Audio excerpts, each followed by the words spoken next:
Hello friends, नमस्कार, जय जगन्नाथ। स्वागत करुच्ची मु मिनती मो यूट्यूब चैनल मिनतीर संसार को।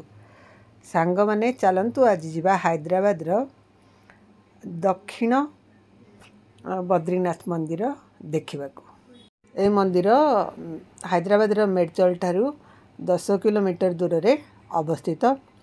आपण माने उत्तराखंड बद्रीनाथ मंदिर तो देखिथिबे, ठीक सेमिति एठारे हैदराबाद रे मध्य दक्षिण बद्रीनाथ मंदिर वर्तमान निर्मित होइची।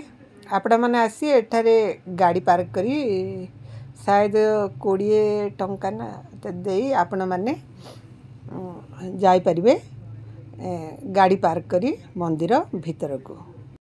जदि किछि भोग सामग्री नेबाकू चाहुथिबे ताहाले मंदिर आखपाखरे बहुत गुड़िए दुकान अच्छे आपण माने देखि पारुथिबे। सेठारु आपण माने भोग सामग्री ठाकुरंको पूजा पई जहा मध्य चाहिबे नै जिबे।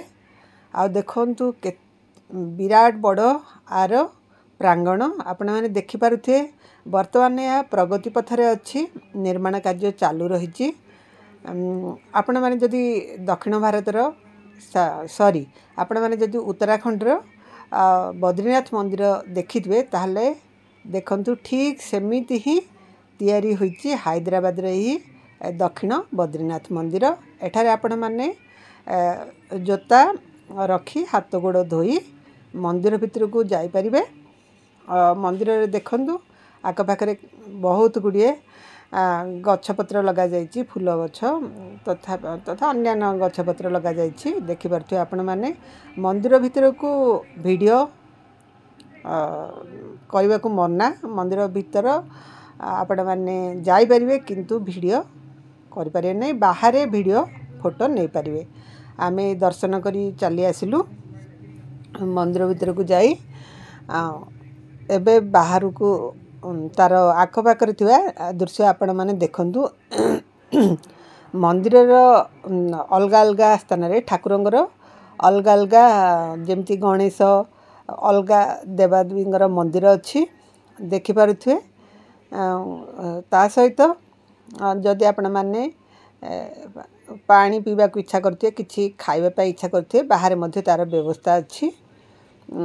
आपण माने जदि किसी सब्जी हब्जी किनिबा को चाहते मध्य एठारे जेहेतु या ग्रामांचल रे अवस्थित, हैदराबाद तो बहुत दूर रे अवस्थित, टिके जंगलिया स्थान ग्रामीण परिवेश रे अवस्थित।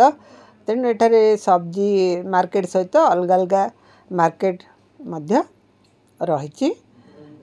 जदि आपण माने हैदराबाद रे अछंती ताहाले मेडचल ठारू 10 किलोमीटर थुआ अवस्थित एही मंदिर को आसी परिबे। देखंतु आमे बे फेरी जाउछु, रास्ता केमिति अछि आपण माने देखि पारथे। टिके जंगलिया रास्ता, आस्ते आस्ते यह उन्नति हेबो। आपण माने एही मंदिर को जदि आसीबा को चाहुचंती ताहाले निश्चित भाबरे थरे आसंतु। आपण मानकु उत्तराखंड रो बद्रीनाथ मंदिर स्मृति को आसी जिवो। आउ आपण माने मध्य किछि समय पई एठारे एक प्राकृतिक परिवेश रे समय बिताई जाई परिबे। रहिली बाय, जय जगन्नाथ एंड टेक केयर। आउ एही मंदिरटी 2023 मसिया जून 29 तारिख रे निर्मित होइतिला। सांग माने वीडियोटी जदि आपण मानकु भल लागियो ताहाले लाइक, शेयर, कमेंट करबा को भूलिबे नै।